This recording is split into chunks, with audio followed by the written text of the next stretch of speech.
दोस्तों, किसी ने सही बात कही है कि दूसरों की समस्याओं का आनंद लेना बंद कीजिए, वरना ईश्वर आपको वही गिफ्ट कर देंगे। क्योंकि भगवान वही तो गिफ्ट करते हैं जिसमें हमें आनंद आता है। आदतों को लेकर के आपने बहुत सारी कहानी सुनी होंगी, जैसे आदत से मजबूर होना पुरानी आदत है, जाते आते जाएगी। बहुत सारी कहावतें हैं, जैसी आदत है वैसा जीवन, लेकिन आदत ऐसे नहीं बनी है। दरअसल हम जिंदगी के नाम पर आदतों को ही जीते हैं। बहुत सारी आदतों को एक जगह इकट्ठी कर ले तो जो बनती है वह है हमारी जिंदगी। नमस्कार दोस्तों, बुद्धिस्ट सोल यूट्यूब चैनल में आपका दिल से स्वागत है। दोस्तों, बहुत समय पहले की बात है। एक राजा था जो अपनी प्रजा और अपने परिवार का खूब ख्याल रखता था, लेकिन राजा को अपने आदमियों पर कुछ दिनों से संदेह था और उस राजा के 3 बहुत ही खास मंत्री भी थे जो उसका काम संभाले थे। लेकिन कुछ दिनों से राजा के उन 3 मंत्रियों में से कोई एक मंत्री ऐसा मंत्री था जो राजा के पैसों में गड़बड़ी कर रहा था और वह मंत्री अपने काम को भी ठीक से नहीं कर रहा था। अब राजा काफी दुविधा में था। राजा को यह समझ नहीं आ रहा था कि उन तीनों मंत्रियों में से कौन सा मंत्री बेईमान है और कौन सा मंत्री ईमानदार है। यह पता लगाने के लिए एक दिन राजा ने उन तीनों मंत्रियों को अपने पास बुलाया और कहा, देखो मंत्री जी, हमारा जन्मदिन आ रहा है, इसलिए आप तीनों को एक घने जंगल में जाना होगा और आप तीनों को एक एक बैग दे दिया जाएगा। उन तीनों को एक एक बैग दे दिया और उनसे कहा कि तुम तीनों को अलग अलग घने जंगल में छोड़ दिया जाएगा। उस जंगल में तुम लोगों को फल के पेड़ को ढूंढना है और अच्छे अच्छे और ताज़ा फल से इस ठेले को पूरा भरकर लाना है और तुम तीनों के पास सिर्फ आज शाम तक का ही समय है। राजा के कहे अनुसार वह तीनों मंत्री को जंगल में छोड़ आए। उसके बाद वह तीनों मंत्री जंगल में आ गए। उसके बाद पहला मंत्री बहुत ईमानदार और मेहनती था, तो उसने राजा के लिए बहुत सारे अलग अलग और अच्छे और ताज़ा फल से अपने ठेले को पूरा भर लिया। लेकिन उसे यह सब करने के लिए बहुत मेहनत करनी पड़ी। उसने अपना काम पूरा कर लिया था। वह बहुत थक चुका था और उसने अपना काम ईमानदारी से भी किया था। अब दूसरा मंत्री जो था वह बहुत ही चालाक था।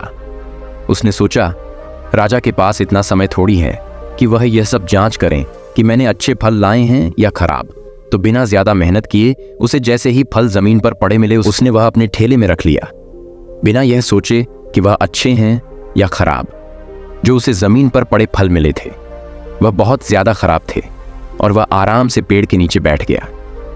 अब तीसरा मंत्री जो था वह बहुत ही ज्यादा बेईमान और आलसी था। उसने सोचा कि राजा सिर्फ ठेले की लंबाई और वजन ही देखेगा, ये नहीं देखेगा कि उस ढेले के अंदर क्या है और कितनी अच्छी और खराब चीजें हैं। तो उस तीसरे मंत्री ने बिना कुछ सोचे समझे अपने ठेले को सूखे पत्तों और कुछ छोटे छोटे पत्थरों से अपने ठेले को भर लिया और वह भी पेड़ के नीचे बैठ गया और शाम होने का इंतजार करने लगा। राजा के कहे मुताबिक समय समाप्त हो चुका था, शाम भी हो चुकी थी। अब वह तीनों मंत्री भी एक साथ अपने अपने ठेले के साथ राजा के महल में वापस आ गए। राजा ने देखा कि वह तीनों मंत्री जंगल से वापस आ गई हैं। तो राजा ने उन तीनों मंत्रियों के ठेले को खोलकर देखा नहीं कि उसके अंदर क्या क्या है, और उसने उन तीनों मंत्रियों को अलग अलग जेल में 1 महीने के लिए जेल में कैद कर दिया। राजा ने सिपाहियों को यह आदेश दिया कि इन तीनों को 1 महीने तक खाना नहीं दिया जाएगा और यह तीनों भी 1 महीने तक वही फल खाएंगे जो इन तीनों ने जंगल से अपने ठेले में भरकर लाए हैं। और उन तीनों मंत्री को राजा ने जेल में कैद कर दिया। तो जो पहला मंत्री था जिसने अपने ठेले में अच्छे और ताज़ा अलग अलग फल अपने ठेले में जमा किए थे, उसने जेल में 1 महीना आराम से गुजार लिया अच्छे फल खाते हुए जो उसने खुद जमा किया था।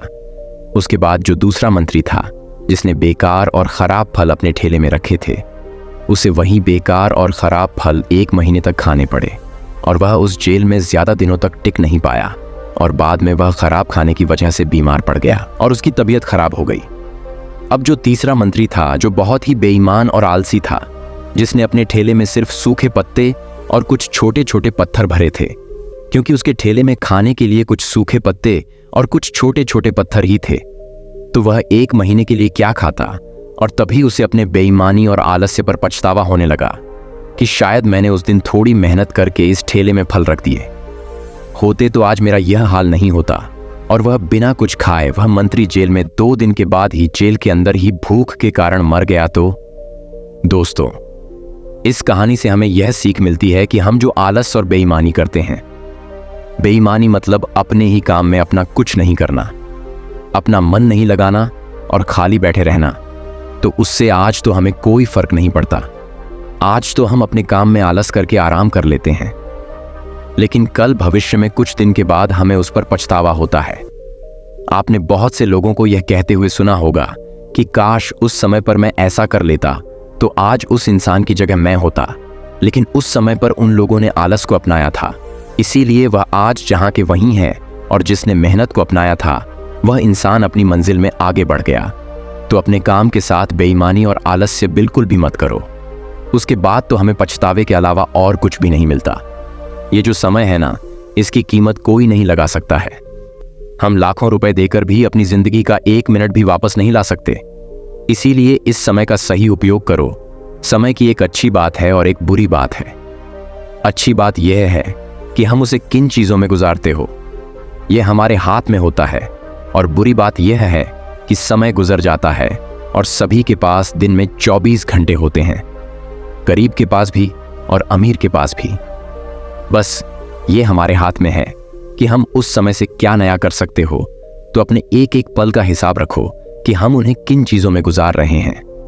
तो अगर आप इस कहानी को और भी लोगों तक पहुंचाना चाहते हो तो इस वीडियो को लाइक करो, ताकि वीडियो को और भी लोगों तक पहुंचाए। दोस्तों, आपने आज के इस वीडियो से क्या सीखा वह मुझे आप कमेंट में बता सकते हैं।